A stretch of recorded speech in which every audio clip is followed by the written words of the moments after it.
आम public channel में मैं आफाक अहमद मंसूरी आपका स्वागत करता हूं। आइए आपको ले चलते हैं खबरों की दुनिया में।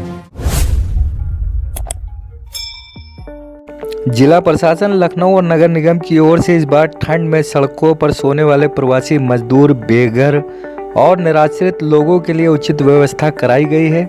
इस संबंध में महापौर संयुक्ता भाटिया और जिलाधिकारी लखनऊ सूर्यपाल गंगवार की अध्यक्षता में नगर निगम के स्मार्ट सिटी कार्यालय लखनऊ में प्रेस वार्ता का आयोजन किया गया, जिसमें नगर आयुक्त लखनऊ इंद्रजीत सिंह मौजूद रहे।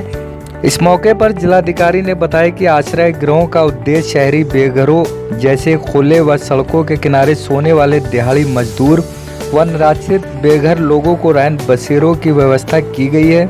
उन्होंने बताया कि लखनऊ शहर में 17 स्थायी व 7 अस्थायी रैन बसेरे हैं, जिसका संचालन स्वयंसेवी संस्थाओं और नगर निगम के माध्यम से किया जा रहा है। डीएम ने कहा कि रैन बसेरों में रहने वाले लोगों के लिए कम्युनिटी किचन की शुरुआत की जा रही है, जिसके लिए जनमानस, धार्मिक संस्थाओं और व्यापार मंडलों से सहयोग करने की अपील की गई है, जिससे सभी रैन बसेरों में सोने वाले निराश्रित लोगों को रात्रि भोजन प्रदान किया जा सके।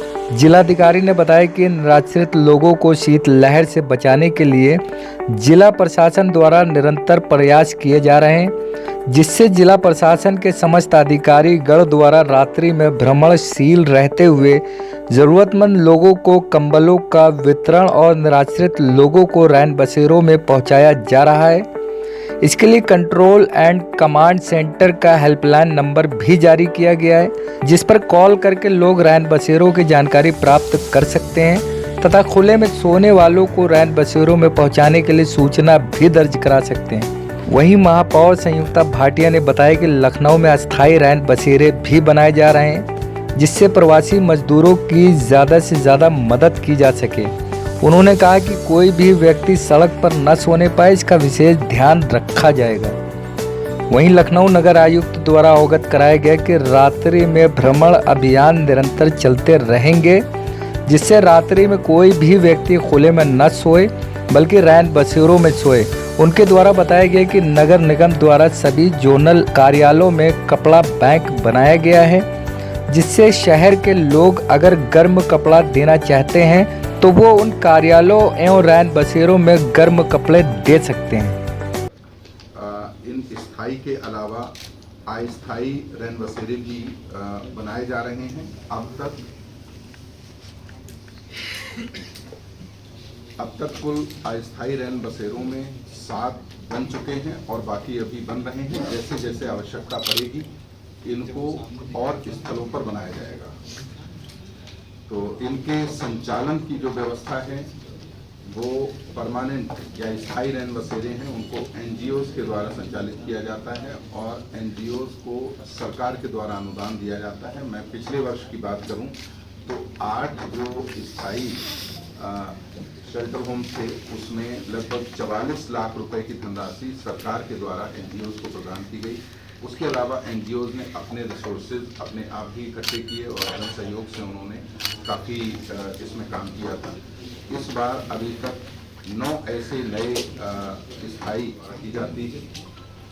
अभी इस पूरी व्यवस्था को देखने के लिए हम लोगों ने सेक्टर्स में बांटा है और तहसील प्रशासन नगर निगम के साथ मिलकर हमारे लेखपाल से लेकर और नगर निगम के सफाई कर्मियों से लेकर सभी लोग इसमें इन्वॉल्व होते हैं और रात में भ्रमणशील रहते हैं, जिससे कि ये आइडेंटिफाई किया जा सके कि कहीं पर कोई बाहर सोता हुआ ना मिले।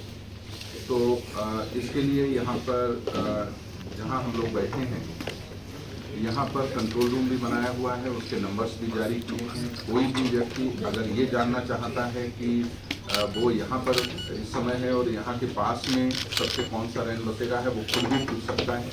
अगर कोई दूसरा व्यक्ति देखता है किसी को बाहर कोई व्यक्ति बाहर सो रहा है या बाहर इस तरह का ज़रूरतमंद है, तो अगर वो सूचना यहाँ इंटीग्रेटेड कमांड सेंटर में दी जाती है तो यहाँ से तुरंत इसके अलावा जो मेडिकल केयर है या हेल्थ केयर है उसकी भी व्यवस्था रहती है। हमारे सभी हॉस्पिटल इसके लिए उनको ऑलरेडी बोला हुआ है कि कहीं से किसी भी प्रकार की आवश्यकता पड़ने पर इमीडिएटली रिस्पॉन्स होता है। एम्बुलेंस अगर ज़रूरत पड़ती है तो एम्बुलेंस भी पहुँचती है वहाँ पर। इसके अलावा जैसा मैंने बताया कि अलाव जलाने की व्यवस्था भी सरकार के द्वारा की जाती है और जन सहयोग के माध्यम से भी की जाती है।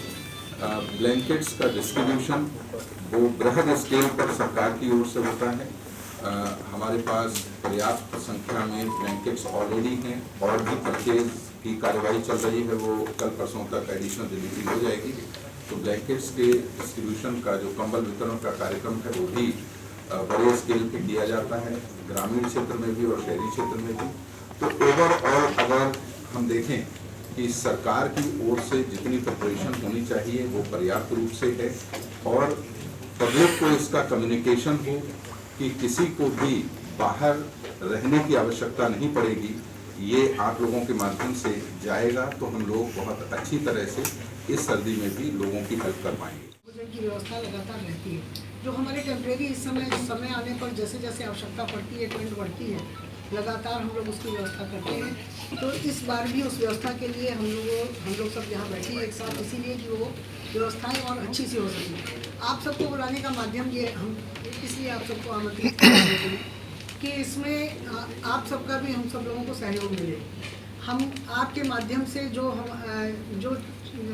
आपने अभी तो कुछ क्वेश्चंस किए जिसका उत्तर आपको मिल गया है, मैं दोबारा उसका उत्तर तो नहीं दूँगी। केवल इतना कहना चाहूँगी कि अगर कोई कमी है तो आप मुझे हम लोगों को बताएंगे। दूसरा, आपके समाचार पत्रों के माध्यम से जो लोग सहयोग करना चाहते हैं उनको, जैसे व्यापारी वर्ग है और बहुत समाज सेवी हैं, हमारे मंदिर गुरुद्वारे हैं, उनको एक सूचना मिले कि ये कार्य अब आज से प्रारंभ किया जा रहा है, ये समय आ गया है और वो लोग इसमें अपना जो सहयोग देना चाहते हैं वो सहयोग हमें दें। मेडिकल की व्यवस्था बहुत अच्छी से, पिछली बार मैं स्वयं नगर निगम मैं स्वयं जाती थी देखने के लिए। हमने पिछली बार ये व्यवस्था की थी जोन वाइज कि हमारे जोन के अधिकारी रात में गाड़ी लेकर निकलते थे और सड़क पर अगर कोई भी व्यक्ति होता तो अपने जोन में वो गाड़ी घूमती थी और किसी व्यक्ति को वो देखते थे तो वो उसको उठाकर पास के रैन बसेरा में लेकर जाते थे। इस बार भी वो व्यवस्थाएं हमारी मौजूद रहेंगी और मैं स्वयं रात में क्योंकि शादियों का सीज़न होता है और शादियों में बहुत जाना होता है मुझे, तो मैं लौटते समय लौट रही थी तो मैंने किसी व्यक्ति को देखा और स्वयं अपनी गाड़ी में लाकर उनको वहाँ पर अपने पास के रैन बसेरे में उनको पहुँचाया। इस तरह से समाज में ये विषय भी जानना चाहिए कि अगर कोई व्यक्ति सो रहा है और उसको देख रहा है तो वो नंबर्स अभी आपको जारी किए, नंबर्स के माध्यम से अपनी स्वयं गाड़ी में ले जा सकते हैं, तो बहुत अच्छी बात है। अगर नहीं ले जा सकते तो हमारे जोन में उसको सूचना दे दें या जो नंबर अभी दिए गए उस नंबर पर सूचना दे देंगे। नगर निगम पूरी तरह से उस निर्वाध का कार्य को करने के लिए तत्पर रहेगा और करता रहेगा। मेडिकल की व्यवस्था हम लोगों की हमारी पूरी तरह से रहती है और हमारे जितने भी ये रैन बसेरे हैं, अभी आलमबाग में एक रैन बसेरा था, पिछली बार एक व्यक्ति को मैं वैसे देखने के लिए गई रैन बसेरा, तो व्यक्ति मानसिक रूप से निश्चित था, हम उसको अंदर सुलाते थे और वो बाहर जाते थे तो वह सो जाता था और जब उसको अंदर लाया गया तो उसके बहुत तेज़ी से काम रहा था। तो हमने पास या अवध हॉस्पिटल पास में वहाँ हम लोगों ने उनको बुलाया और फिर वहाँ के डॉक्टर्स को बुलाया और ले जाकर उनको वहाँ पर एडमिट किया। इस तरह की व्यवस्थाएँ भी अगर पास में कोई प्राइवेट हॉस्पिटल है, सरकारी हॉस्पिटल है और जैसे ही एक पर्टिकुलर टेम्परेचर से जो पिछले साल डिसाइड किया जाता है कि इस टेम्परेचर के बाद अलाउ स्टार्ट कर देंगे तो हम इमीडिएटली उस दिन स्टार्ट कर देंगे। जैसे ही हमारा डिजास्टर सर की तरफ से जैसे डिजास्टर हेड करते हैं सर, जैसे ही सर निर्देश आएंगे कर देंगे। और अभी भी अगर किसी को नीड है तो हम आज भी कर सकते हैं, ऐसा नहीं है क्योंकि हमारी लकड़ी जो है हमने सूखी रखी हुई है, प्रिजर्व नहीं हुई है। दूसरा, जो जितने पिछली बार चिन्हित थे वो सारी जगह जलेंगे अलाउ। और इसके अलावा हमने जैसे अभी सर ने बताया रैन बसेरों का अस्थाई का भी उसमें ये किया है कि इस बार हम लोगों, जैसे अभी मेरी टीम भी घूम रही है, मैं भी घूम रहा हूँ, सर भी जा रहे हैं, तो जहाँ मजदूरों से बात कर रहे हैं तो अगर उनको वो सूटेबल लग रहा है कि हमें यहीं रहना है, ज़्यादा दूर नहीं जाना है, तो हम वहाँ भी रैन बसेरे दे रहे हैं। जैसे मान लीजिए 100-200 लोग हैं, उनका वहीं बगल में काम चल रहा है, तो वो हमने एक ऐड किया है कि अगर वो वहाँ चाह रहे हैं तो वहीं दे दें, हम दूर ले जाके जाए फिर वो शिफ्ट होकर वहाँ आ जाए। तो इस तरह से हम लोग अकोमोडेट करते जाएंगे।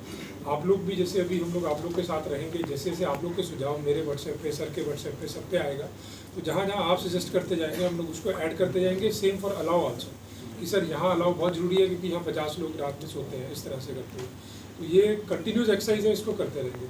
और इसके साथ साथ जो हमारा कम्युनिटी किचन का है, क्योंकि ये हर बार हमें लखनऊ से बहुत अच्छा सहयोग मिलता है, हमें गल्ला मंडी से, व्यापारियों से, तो आज हम आपके माध्यम से ये अपील भी करते हैं कि अगर वो सहयोग शुरू हो जाए तो हम लोग जो है डेली बेसिस पे हॉट को फूड पूरी जगह डिस्ट्रीब्यूट करेंगे।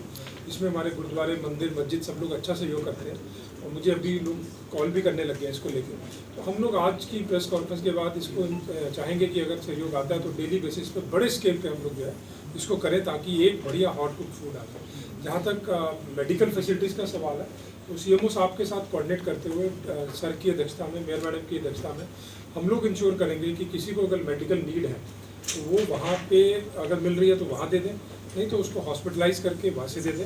और ये चीज़ें बहुत अच्छे से करेंगे हम लोग, क्योंकि हम सब में एक सेवा का भाव है, सेवा भाव से इसको करेंगे। इट्स नॉट ड्यूटी, मतलब हमारा एक सेवा भाव से इसमें जुड़ा हुआ है सारी टीम का। और सर की अध्यक्षता में, मेयर मैडम की अध्यक्षता में बहुत अच्छा इस बार हम लोग कोशिश करेंगे कि सबको हम लोग टच करें।